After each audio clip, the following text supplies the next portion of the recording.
Halo G-Friends, ketemu lagi dengan kami Auto Gadget Channel, channel yang suka bahas-bahas dengan soal otomotif dan gadget.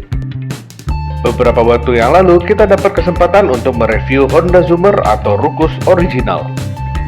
So, kali ini kita mau follow up video review kita sekaligus melengkapi dengan info-info soal fakta-fakta si Honda Zoomer atau Ruckus ini.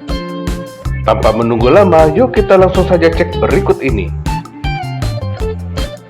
Pertama, diluncurkan di Jepang pada tahun 2001 dengan nama Honda Zoomer dan di pasar US atau Kanada sejak tahun 2003 dengan nama Honda Ruckus.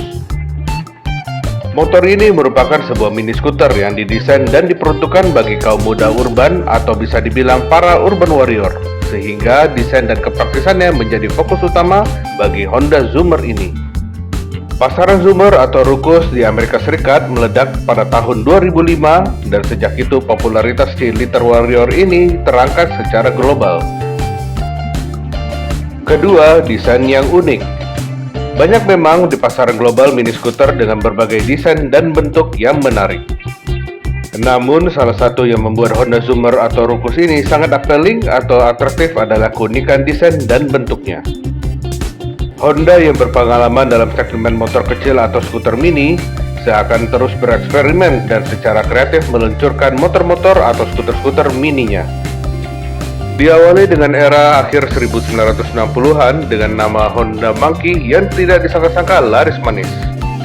Sejak saat itu, Honda seringkali meluncurkan produk-produk motor mini dan unik seperti Honda Kali, Honda Dex, hingga sejenis skuter matic macam Honda Metropolitan, Honda Dio, Motocompo, hingga Honda Elite. Namun desain dari skuter matic tersebut masih terbilang konservatif dan lazim, kecuali Motocompo. Mayoritas skuter-skuter mini Honda tersebut memiliki desain bodi dengan cover. Nah, Zoomer atau Ruckus bisa dibilang masuk dalam kategori skelly atau naked scooter, alias mayoritas mempertontonkan batang-batang rangkanya. Selain itu, ada cover bodi kotak yang menutupi aurat. Maksudnya menutupi batang fork bagian depan yang juga berfungsi sebagai tempat acu motor bersemayam. Hal ini merupakan salah satu daya tarik nan unik dari Zoomer atau Ruckus karena belum banyak skuter mini dengan desain seperti ini. Belum lagi elemen-elemen desain yang juga terkesan kokoh dan all-terrain alias siap bermain di tanah-tanah nggak hanya di belantara aspal. Hal ini dipertegas dengan penggunaan ban semi pacul sebagai bantalan standarnya untuk melahap segala medan. Keunikan desain ini ditambah lagi dengan cargo space di bawah jok yang tembus pandang hanya dibingkai oleh rangka bodi dan rangka tatakan jok, serta ada bodi di bagian dasar. Naked kan? Ya, banyak yang bilang kalau naked itu seksi. Filosofi ini yang sepertinya jadi patokan Honda saat mendesain Zoomer atau Ruckus, yang hasilnya jadi laku keras. Ketiga, cc-nya yang kecil, hanya 50 cc.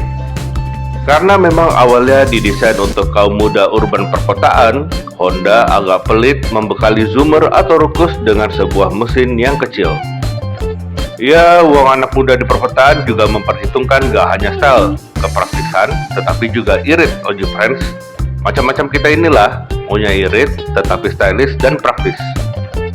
Faktor-faktor inilah yang menjadikan Honda membekali Zoomer atau Ruckus dengan mesin GET2 berkapasitas 50 cc versi 4 tak yang dipadukan dengan teknologi catalyst converter dari Honda.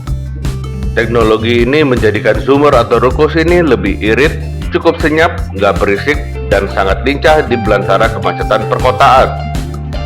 Apalagi desain dari letak tangki bensinnya ada di floor base deck tengah motor sehingga bobot kendaraan lebih dekat ke aspal, tidak membebani sektor ke belakang motor dan ban. Zoomer juga dibekali dengan radiator pendingin mesin, tetapi yang ini belum jelas kenapa.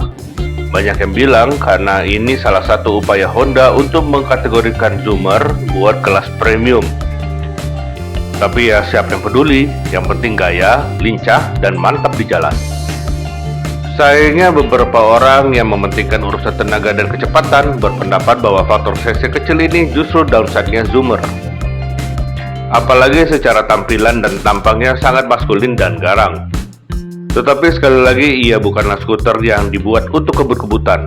Ia didesain untuk kelincahan berkendara di kemacetan perkotaan dan keiritannya, serta tetap menjadi pusat perhatian. Untuk menjawab tantangan tersebut, Honda juga hadirkan Big Ruckus atau Big Zoomer dengan kapasitas mesin yang lebih besar. Yang so pasti beda banget tenaga dan performanya. Karena banyak anak muda yang masuk kategori nggak cuma suka kelincahan, tetapi juga butuh extra speed. Mereka mengkostum Zoomer atau Ruckus menjadi lebih garang dan lebih kencang, salah satunya dengan cara engine swap, yang biasanya dengan menggunakan mesin Kymco kode GY6 150cc. Lah, kok Kymco? Ya, karena Kymco asal Taiwan ini sejak lama sekali menjadi salah satu pembuat mesin dan parts yang disuplai ke Honda Jepang. Bahkan sempat saham Kymco dimiliki oleh Honda, jadi banyak sekali teknologi mesin dan parts Honda yang dijalankan di Kymco. Selain itu, harga engine GY6 ini sangat murah dan generik. Keempat, tenaga yang pas-pasan. Bro, kan udah gue bilang, Zoomer atau Ruckus kecil ini bukan buat kebut-kebutan ya. Tetapi memang buat lulu pada yang muda-muda dan yang butuh kepraktisan, kelincahan, dan tampil unik saat membelah belantara perkotaan. Dengan mesin standar 50cc yang versi 4 tak, ya mau berharap apa lagi wahai kisanak? Ya jangan pakai mesin standarnya kalau kalian mau salip-salipan dengan NMAX atau Aerox. Lawan Honda Scoopy versi Indonesia yang 110cc aja udah pasti nyerah. Apalagi top speednya hanya sekitar 67-70 km per jam. Di trek lurus saja sudah ampun-ampunan kalau lawan skuter cc yang lebih gede tadi. Sebenarnya ada juga versi 50cc 2 tak dari Zoomer atau Ruckus ini. Sayangnya kita belum cukup data tentang seberapa kencang versi 2 taknya. Konon kabarnya cukup bisa bersaing lawan Yamaha Vino 50cc 2 tak. Kelima, open source. Maksudnya open storage cargo. Memang sih untuk tampil unik itu pasti ada yang dikorbankan. Buat yang suka mobil atau motor custom pasti sudah paham. Tetapi beberapa orang yang percaya bahwa keunikan bukan segalanya bakal gagal paham tentang hal itu. Contohnya di Zoomer atau Ruckus ini, demi tampil unik, Honda kurang memfokuskan dari fungsionalitas bagasi atau storage compartment. Overall desain yang mengacu ke all-terrain skeleton atau Skelly scooter harus mengorbankan dari segi keamanan barang bawaan saat berkendara dengan Zoomer atau Ruckus ini. Kompartemen see-through ini walaupun menjadi upside dari segi keunikan, tetapi downside dari segi fungsionalitas. Nah, Hoji Friends, sebenarnya masih banyak lagi perintilan-perintilan fakta unik tentang Honda Zoomer atau Ruckus ini. Tetapi biar Hoji Friends gak bosan, ya kita batasi segitu saja dulu ya. Yang pasti sebuah Honda Zoomer atau Ruckus ini modal standarnya saja sudah keren dan unik. Tapi bagi yang hobi custom, ia sangat potensial untuk dibuat modifikasi dalam berbagai aliran. Mau yang ceper mekar, ceper kekar, atau mau dibuat lebih all-terrain alias trail, bahkan dimodif sport klasik. Dia udah enak banget jadi sebuah bahan, asal punya uang dan waktu semua bisa terwujud. Maklum, harga di Indonesia bisa mencapai 70-100 jutaan. Baiklah, terima kasih sudah nonton video ini sampai habis. Jangan lupa nonton video review kita tentang Honda Zoomer atau Ruckus di link di bawah ini. Lalu jangan lupa like, komen, dan share, serta subscribe YouTube channel kita ini. Dan tolong follow kita juga di IG dan TikTok di Auto Gadget Official. Sampai jumpa di video kami selanjutnya. Salut!